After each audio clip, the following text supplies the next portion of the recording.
Bismillah. Yang terakhir, dalam aktivitas desain pengembangan produk atau jasa, pada aspek mana yang mengharuskan kita memastikan segala informasi dan spesifikasi yang dimaksudkan di dalam desain ini bukan dimasukkan di dalam desain, yaitu input kayaknya ya, perencanaan desain, input desain, perubahan desain, dan input desain. Nah, ini menurut saya input desain yang B ya. Oke, selesai. Kemudian ya, bismillahirrahmanirrahim. Nah, sip, alhamdulillah akhirnya terjawab sempurna seperti biasa ya. Oke, kalau sudah terjawab semua, kita lanjut belajar lagi di video selanjutnya.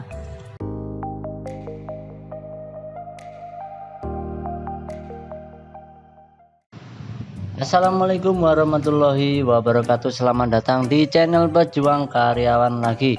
Seperti biasa, video ini akan membahas video lanjutan dari sebelumnya. Kalau sebelumnya itu membahas tentang pengendalian operasi dan desain pengembangan selama 13 menit, video kali ini adalah terusannya, yaitu proses eksternal produksi pelepasan ya, selama 16 menit. Ini tentang kategori operasional sistem manajemen mutu ISO 9001. Nah, setelah menonton video ini ya, yang kedua ini, nanti kita lanjut menjawab soal-soal yang sudah diberikan di Skill Academy ya. Tapi sebelumnya wajib menonton videonya terlebih dahulu supaya bisa menjawab pertanyaan-pertanyaan yang ada. Oke, langsung saja kita tonton videonya.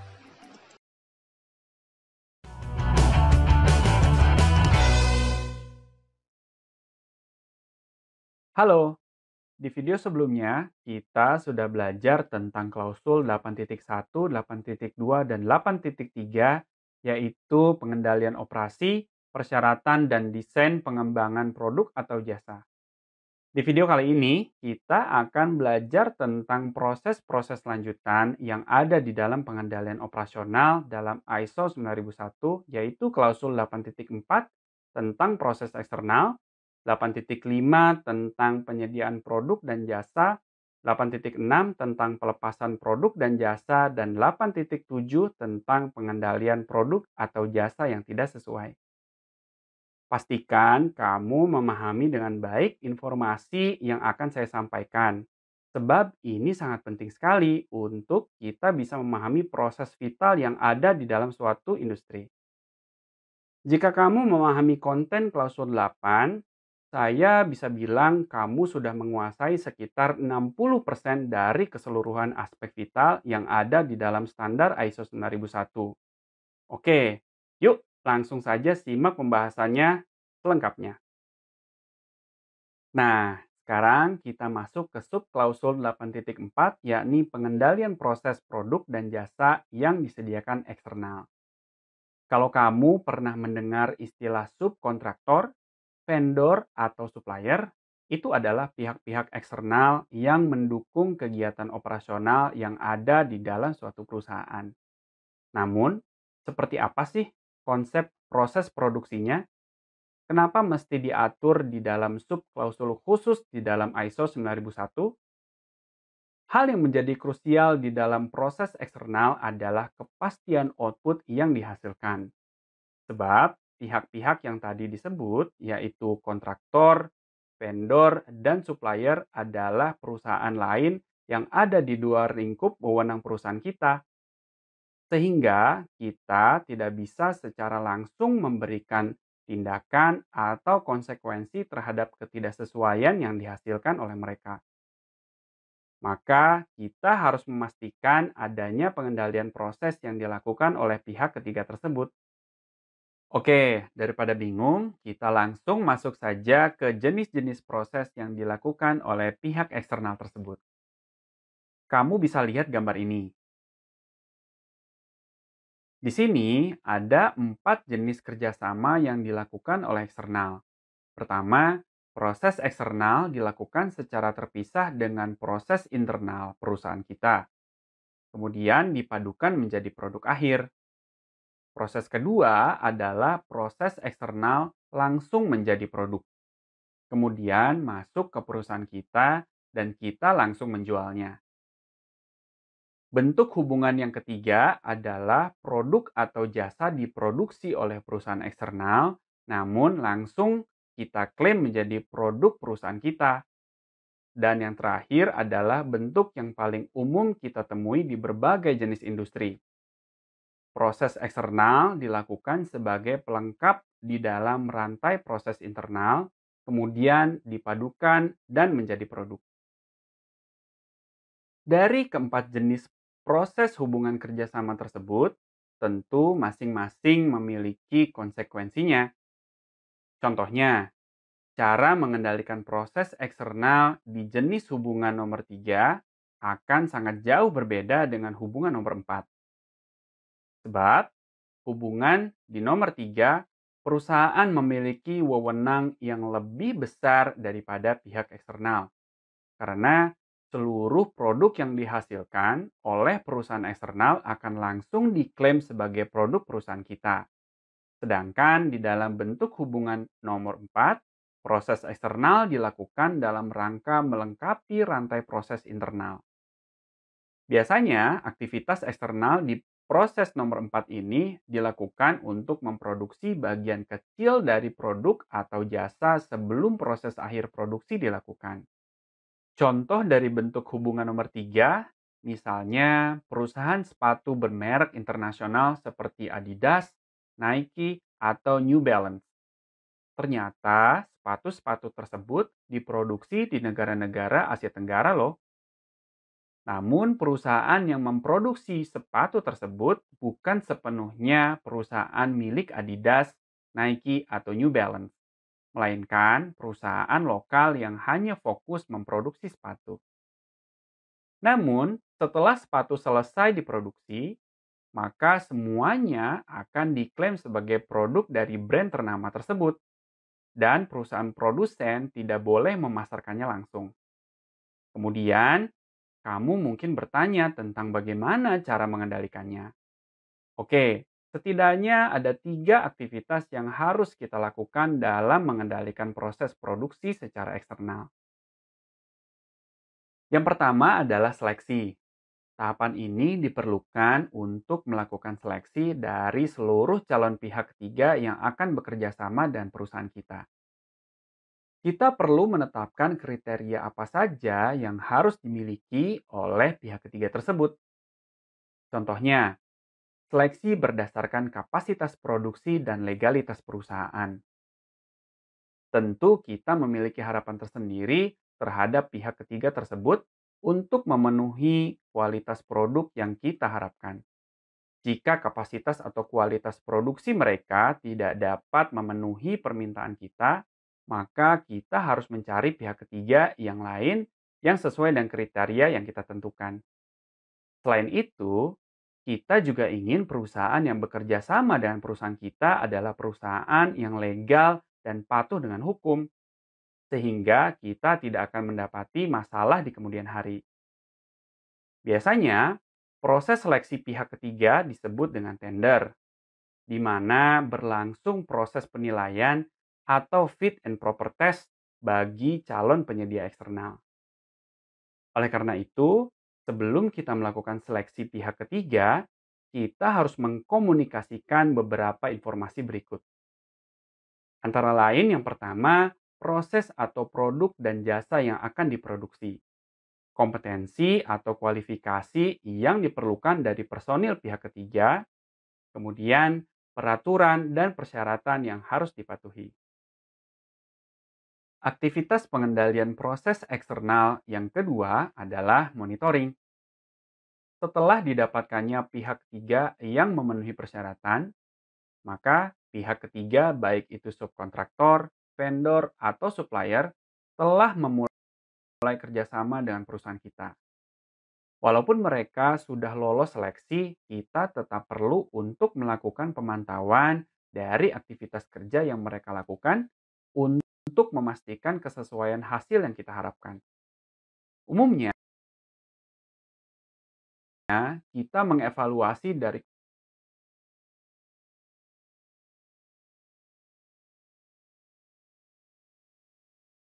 kualitas produk atau jasa yang dilakukan, efektivitas dan efisiensi kinerja, kesesuaian terhadap persyaratan dan peraturan yang berlaku, serta waktu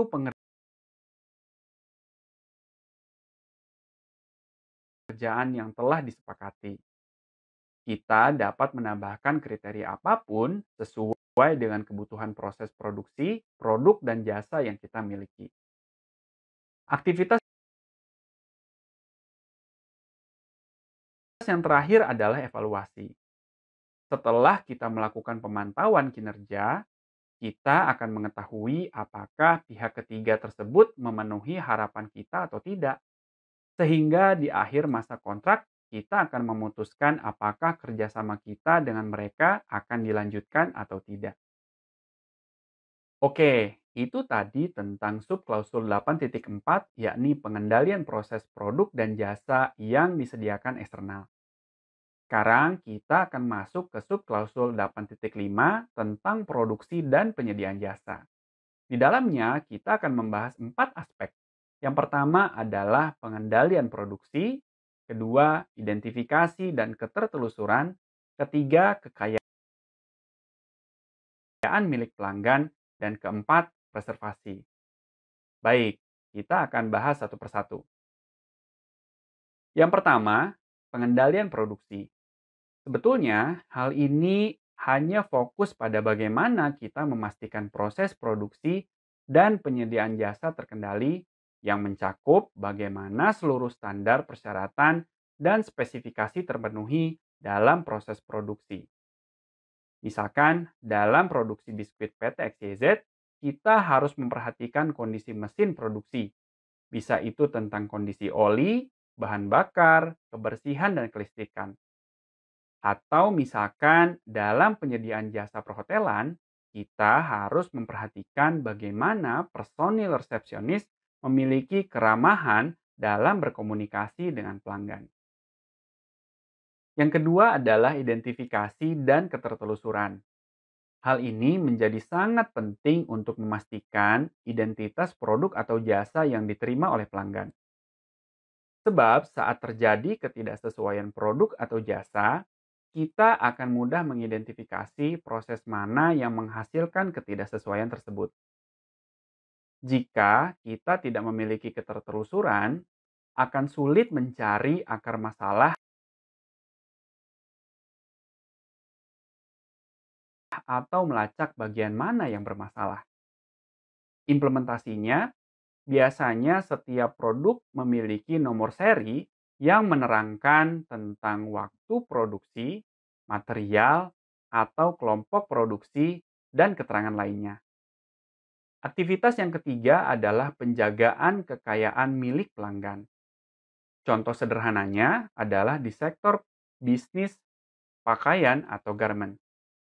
Banyak produksi yang dilakukan dengan menggunakan bahan milik pelanggan. Maka kita hanya harus menetapkan proses pengendalian agar barang-barang milik pelanggan tersebut tidak rusak. Kemudian, aktivitas keempat adalah preservasi atau bagaimana cara untuk menjaga produk dan jasa agar tetap sesuai dengan persyaratan yang telah ditetapkan. Sebenarnya hal ini akan mudah dipahami jika kita melihat tanda-tanda berikut. Di sini ada beberapa simbol seperti jangan melempar barang, jangan menumpuk barang lebih dari 5 tumpukan, atau barang yang fragile atau barang yang mudah pecah. Baik, sekarang kita masuk ke subklausul 8.6 tentang pelepasan produk dan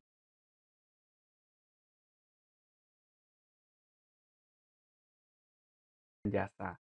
Di sini, organisasi atau perusahaan harus melaksanakan pengaturan yang direncanakan pada tahapan-tahapan yang tepat untuk memverifikasi bahwa persyaratan produk dan jasa telah dipenuhi.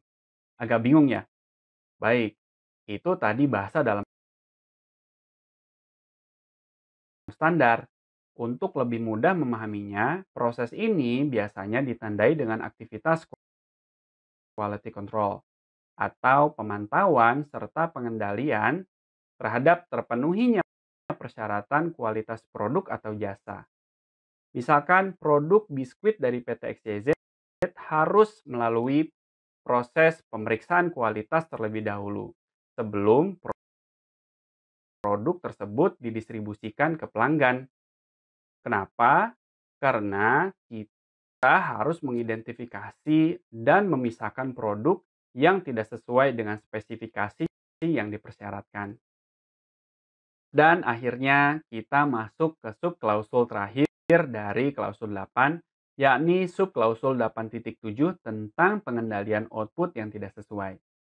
Sebetulnya intinya adalah kita hanya harus merencanakan tindakan yang diperlukan saat produk yang dihasilkan tidak sesuai dengan spesifikasi yang kita harapkan. Terlebih jika produk tersebut atau jasa tersebut sudah sampai ke tangan pelanggan. Maka beberapa tindakan yang diperlukan biasanya adalah proses pengembalian produk atau retur. Kemudian pemisahan atau penahanan produk dan jasa yang tidak sesuai atau ganti rugi. Segala ketidaksesuaian produk dan jasa tersebut harus didokumentasikan dengan baik untuk menghindari terjadinya kesalahan yang sama di kemudian hari. Baik, itulah akhir dari klausul 8 tentang operasional. Klausul ini sangat tergantung dari karakteristik perusahaan. Semakin kompleks dan besar ukuran perusahaan, maka semakin banyak aspek pengendalian operasional yang harus ditetapkan, dikendalikan, dan dipantau serta dievaluasi sesuai dengan standar di klausul 8 ini. Namun, jika perusahaan tersebut relatif kecil dan sederhana, kaidah-kaidah yang ada di klausul 8 tetap harus dilakukan, hanya saja dengan lingkup yang lebih sederhana. Dalam praktiknya, umumnya ada klausul yang dikecualikan jika memang tidak ada aktivitas yang dimaksudkan. Biasanya, klausul yang dikecualikan adalah klausul desain dan pengembangan atau klausul tentang barang milik pelanggan.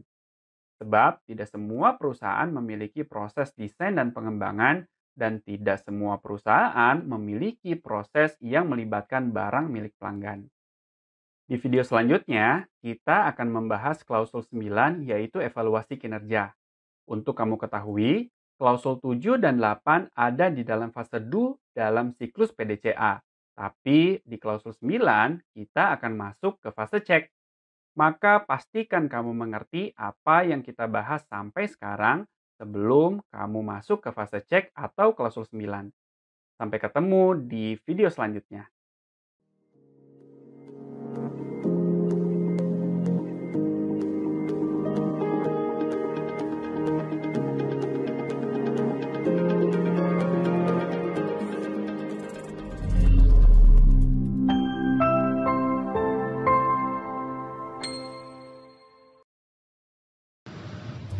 Nah, itu tadi penjelasan tentang proses eksternal, produksi, dan pelepasan. Durasinya 16 menit ya, jadi lumayan lama. Nah, setelah menonton video tadi, kedua video yang sebelumnya, sekarang kita tinggal menjawab soal-soal yang sudah disediakan oleh Skill Academy. Seperti biasa, kita lanjut mulai tes ya. Nah, ini soal yang pertama adalah aktivitas pertama yang harus dilakukan dalam mengendalikan proses produksi secara eksternal adalah seleksi ya, yang C. Bismillah. Kemudian yang kedua, manakah di bawah ini yang termasuk hal-hal penting yang harus dilakukan saat komunikasi dengan pelanggan? Nah, ini memberikan informasi, menangani, kemudian mendapatkan feedback berhubungan, menangani, mengendalikan kekayaan. Nah, semua benar ya. Ntar dulu sekali lagi. Oh ya, benar.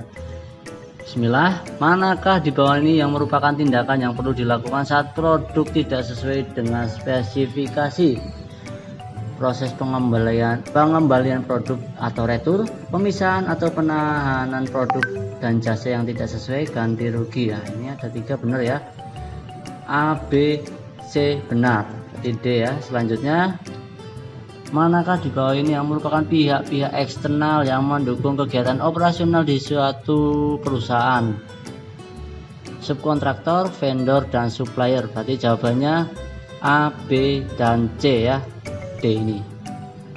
Bismillah. Yang terakhir, dalam aktivitas desain pengembangan produk atau jasa, pada aspek mana yang mengharuskan kita memastikan segala informasi dan spesifikasi yang dimaksudkan di dalam desain. Ini dimaksudkan, bukan dimasukkan, di dalam desain, yaitu input kayaknya ya, perencanaan desain, input desain, perubahan desain, dan input desain. Nah, ini menurut saya input desain yang B ya.